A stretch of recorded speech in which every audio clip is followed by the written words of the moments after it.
All right guys, in exercise index today, we're going to be looking at the ins and outs of the gorilla row.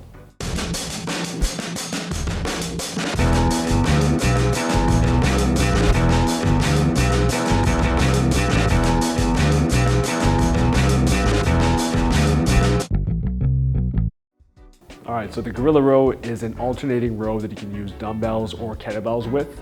It's one of my favorites for clients' programs to alleviate any back pain if performed properly. It's kind of a precursor to a Pendlay row or a barbell row where you're fixed in that hinged position. So one of the most common flaws we see with the gorilla row is the client's setup. Usually the hips are a bit too high or a bit too low for their body.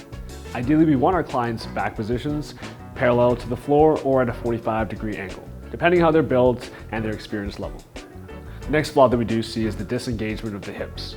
Just because we're hinged over in that position, we have our hand on a kettlebell, doesn't mean we get to relax and just use our hand for support. We actually want to have support from the hand that's still down on that kettlebell, as well as from our feet and our hips that's spreading the floor, keeping a solid brace. Using these 3 points, both feet as well as that front hand, gives us a little bit of a tripod and allows us to row that weight securely without any injury.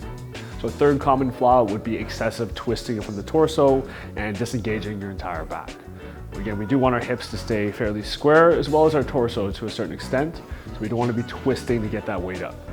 Another variation, if you're stuck with a little bit of weight at home when you want to utilize a band that you might have, stepping on it and feeding it through the kettlebell gives us a little bit more resistance and a little bit more explosiveness with the movement. All right, so in closing, big point, just make sure both hands are involved with the movement, not just the one that's rowing the weight up. The one that's down should be pushing down, giving you support. Don't be afraid of using this one if your clients or you have a history of back pain. If you perform it properly, you're actually encouraging yourself in a stable braced hinge position, which is kind of a precursor, like I said, for the Pendlay row and other hinge movements. All right, that's it for today. I'll see you guys in the next one.